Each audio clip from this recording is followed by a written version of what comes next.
Welcome, everyone.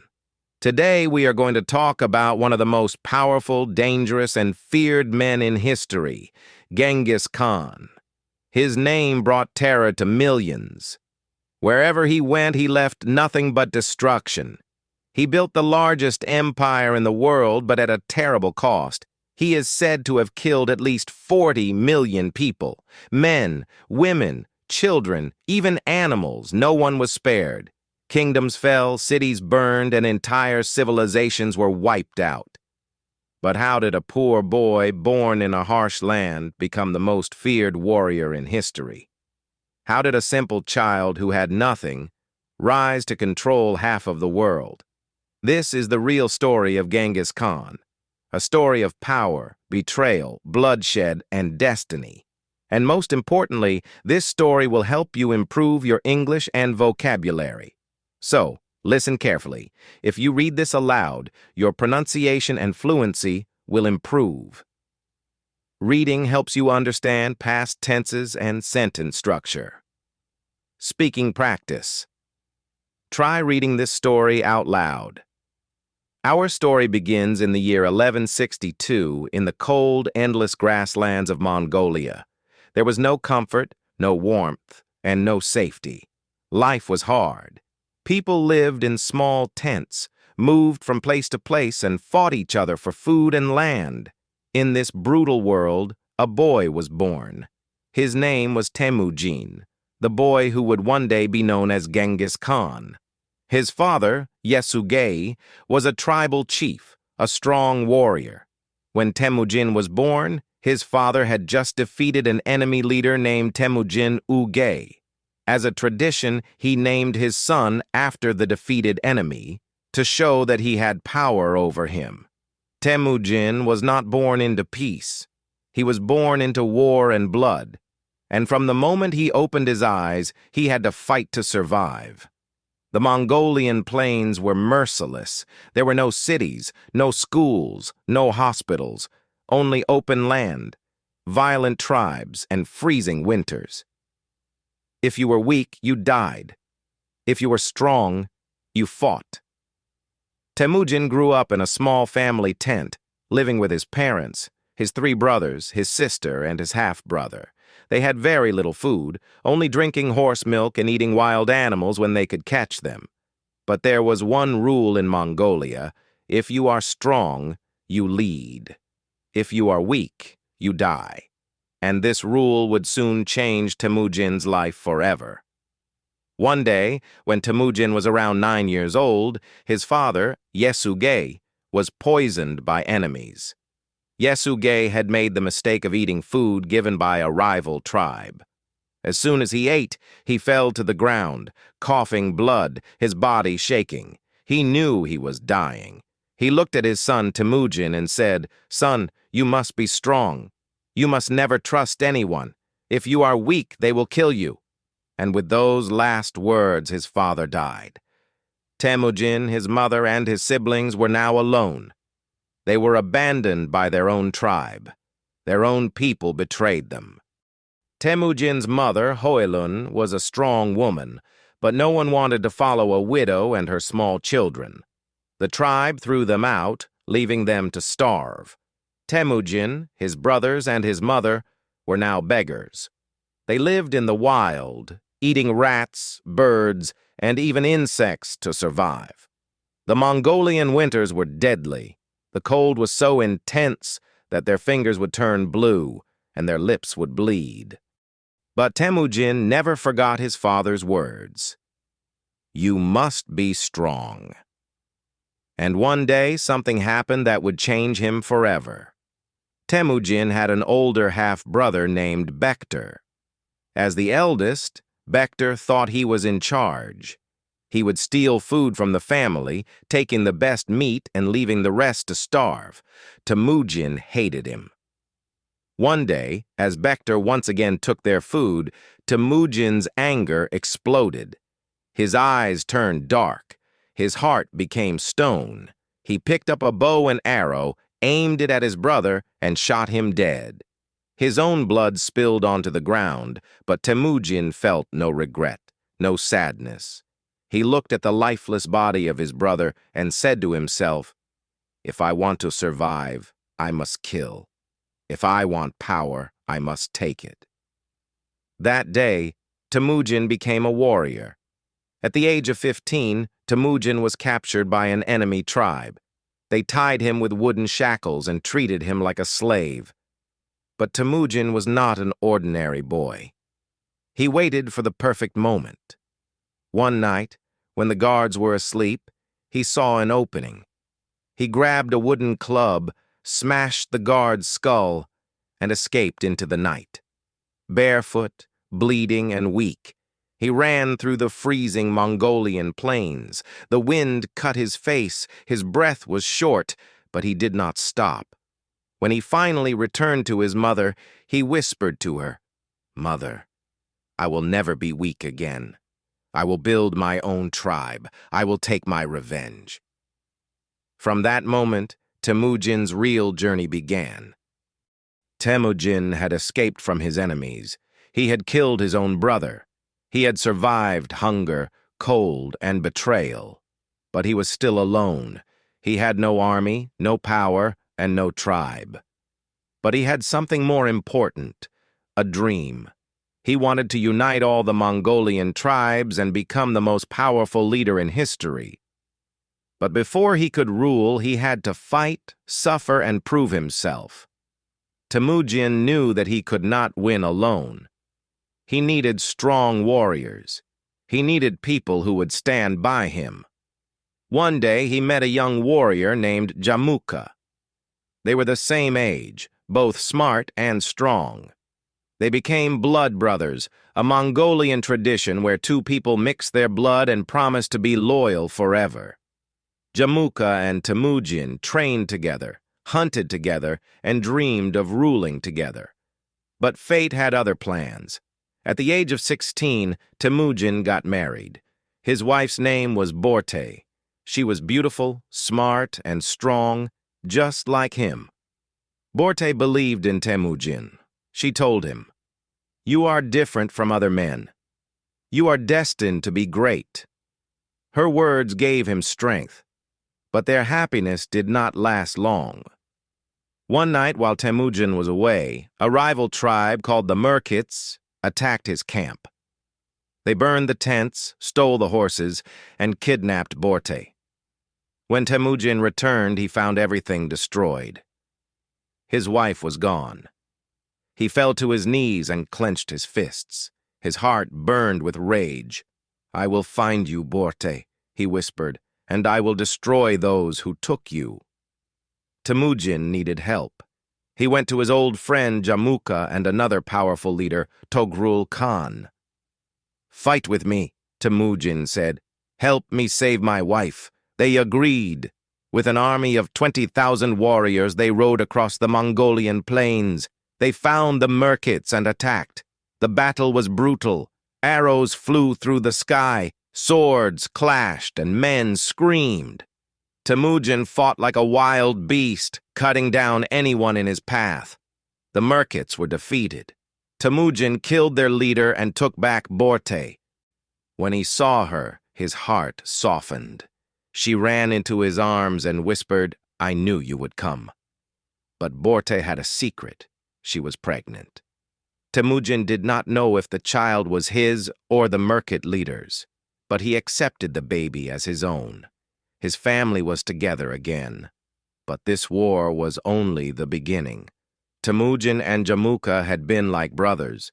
But as Temujin became stronger, Jamuka became jealous. Temujin believed in loyalty and discipline. He treated all his soldiers equally. But Jamuka believed in the old ways, where only nobles had power. Soon, their friendship broke. Mongolia divided into two sides. Temujin's army, those who wanted change, Jamuka's army, those who wanted the old ways. The two former brothers now became enemies. In 1186, the two armies met. Temujin had 20,000 warriors. Jamuka had 30,000. The battle was bloody. Temujin fought like a demon.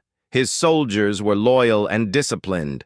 They moved like a single force, attacking fast, using strategy. For a moment it seemed like Temujin would win, but suddenly Jamuka tricked him. He sent thousands of warriors to attack from behind. Temujin's army was trapped. They lost. Temujin escaped, but 10,000 of his men were captured.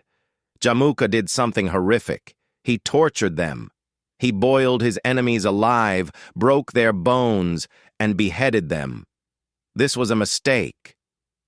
The Mongolian people saw Jamuka's cruelty and began to fear him. Many left his side and secretly joined Temujin. Temujin learned from his defeat.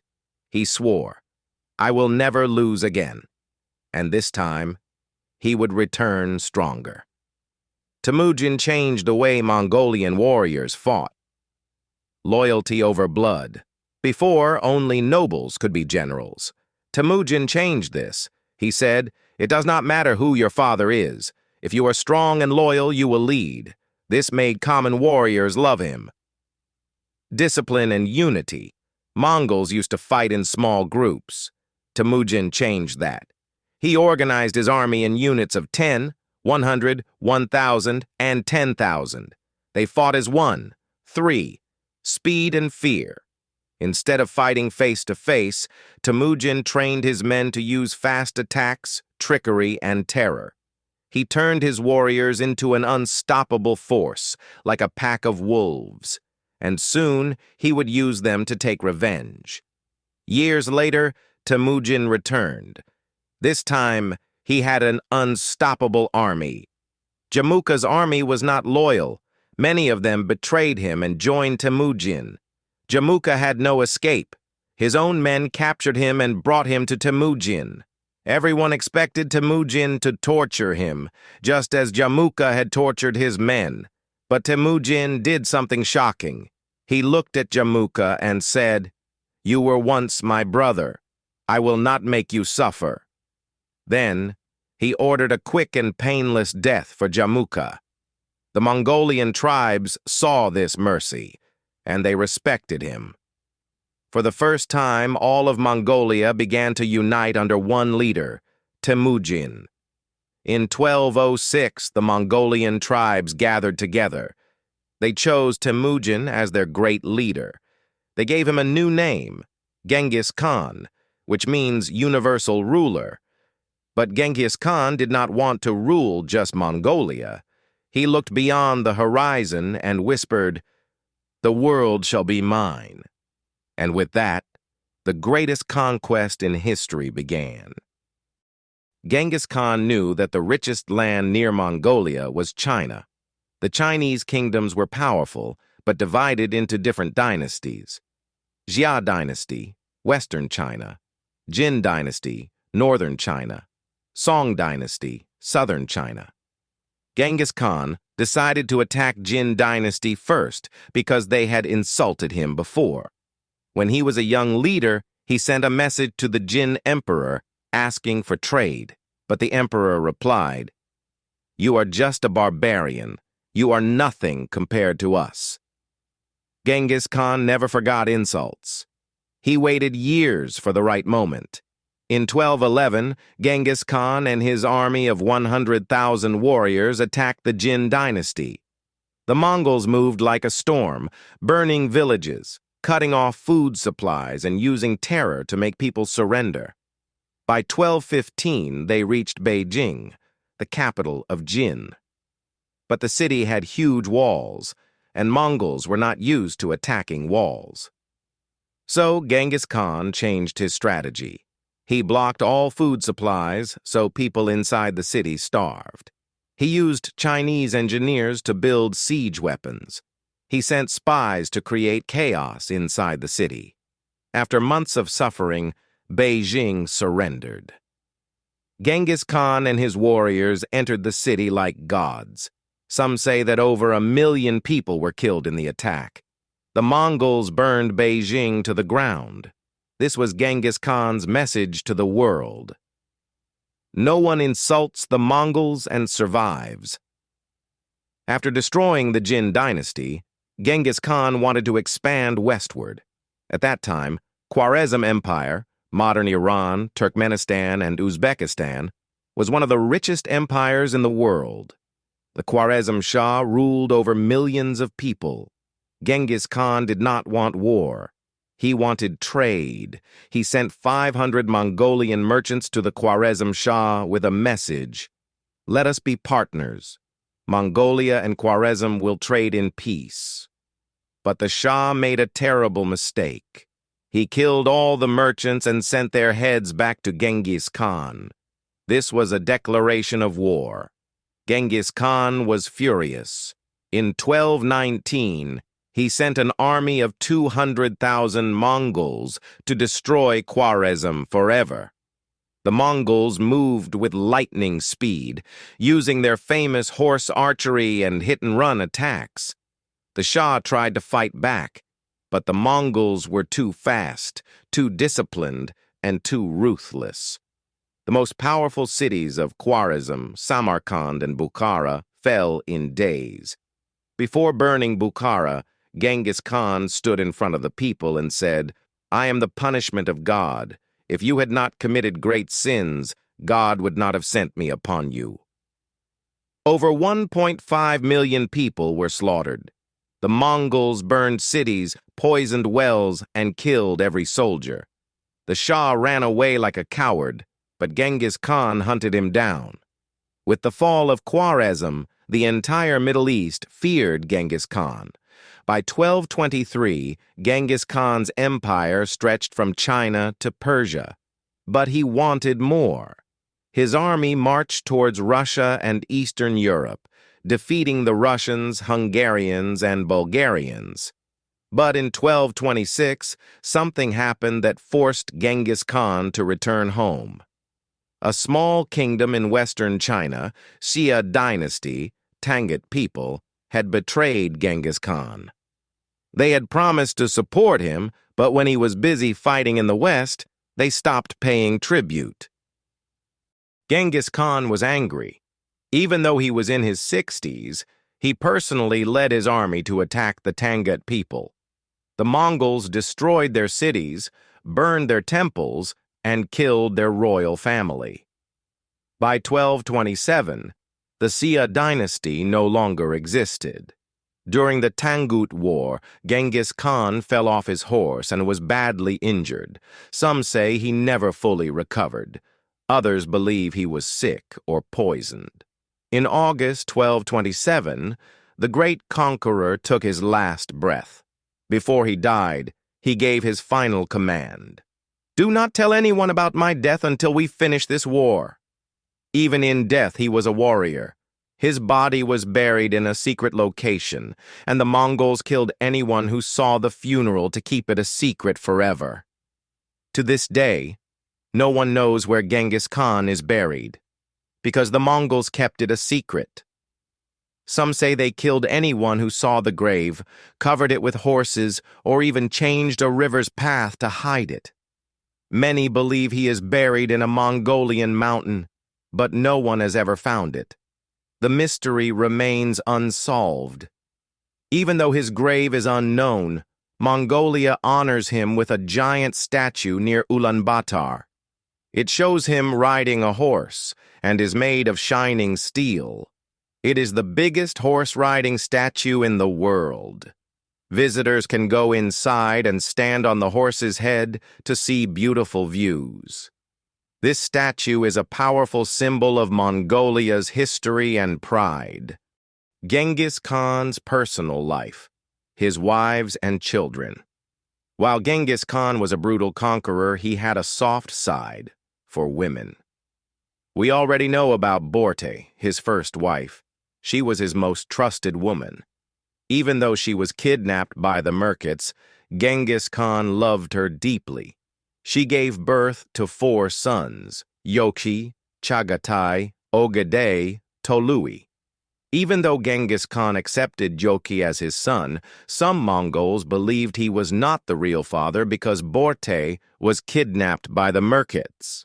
This created problems in the family, multiple wives from different lands. Genghis Khan believed that marrying women from different tribes would help him create alliances. Every time he conquered a new land, he selected beautiful and intelligent women to be his wives or concubines. Some of his most famous wives were Yesugen and Yesui, sisters from the Tatar tribe; Kulan, a beautiful woman from the Merkit tribe; Chaka, a Chinese princess; Gurbesu, a Persian noblewoman. Genghis Khan had over 500 wives and concubines. It is said that millions of people today are his direct descendants. But no matter how many wives he had, Borte remained his most powerful queen. We often hear about his sons, but very few people know that Genghis Khan's daughters played a huge role in his empire. Genghis Khan had many daughters, but he was not just a loving father. He was also a brilliant strategist. Instead of treating his daughters like ordinary women, he used them as rulers. How did he use his daughters? Whenever Genghis Khan defeated a powerful tribe or kingdom, he did not kill their royal family immediately. Instead, he would say to their ruler, "You can keep your kingdom, but you must marry your daughter to me or my sons." This way, he made sure that his family controlled everything. But here is the genius part. If a king gave his daughter to Genghis Khan, he would allow him to live as a puppet ruler. However, once the daughter became his wife, he sent her back to rule the kingdom in his name. And Genghis Khan always made sure the husband, the king, was sent to fight in war, where he would eventually die. This meant that the kingdom was ruled by Genghis Khan's daughter. The kingdom became a part of the Mongol Empire.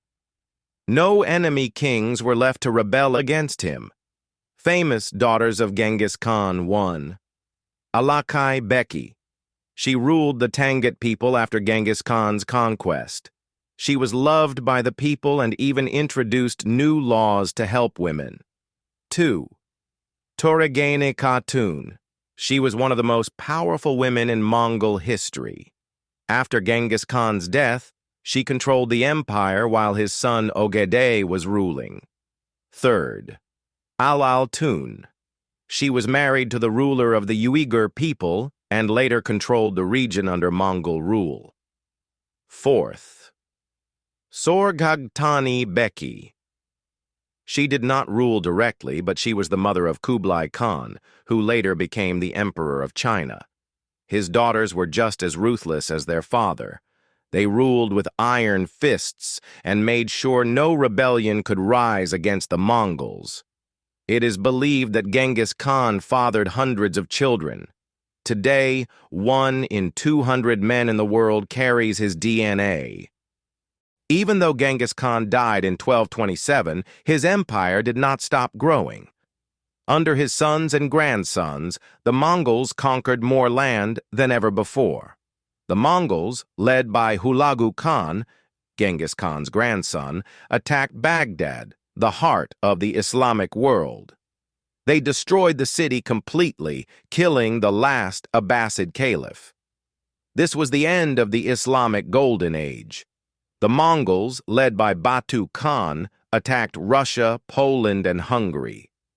In 1241, they won the Battle of Legnica, defeating a combined European army. The Mongols were ready to invade Germany and France, but suddenly Ogedei Khan died, and they had to return to Mongolia. In 1271, Genghis Khan's grandson, Kublai Khan, became the emperor of China. He created the Yuan dynasty, the first foreign dynasty to rule all of China. He moved the capital to Beijing and ruled in a more civilized manner. Even though Genghis Khan was a ruthless conqueror, he also changed the world forever. 1. The largest empire in history. His empire stretched from China to Europe, covering 22% of the world's land. No one before or after him has ever ruled such a large territory. 2. The Silk Road and global trade. He reopened the Silk Road, making trade between China, the Middle East, and Europe easier. Because of Mongol rule, Marco Polo and other Europeans could travel to China. 3. Religious tolerance. Genghis Khan allowed all religions to exist. He protected Buddhists, Muslims, and Christians in his empire. Unlike other rulers, he did not force people to change their beliefs. 4th, a new system of laws. He created the Yasa Code, which was a strict law system. His laws were fair but brutal, ensuring order in his massive empire. Genghis Khan started as a poor boy with nothing. He was betrayed, starved, and hunted. But he never gave up. He fought back, united the Mongols, and built the greatest empire in history. His empire changed the world forever, and even today, millions of people are his descendants. Genghis Khan's story teaches us, never give up, no matter how hard life gets. Think smart and use everything to your advantage. True power is not in strength alone, but in strategy and vision.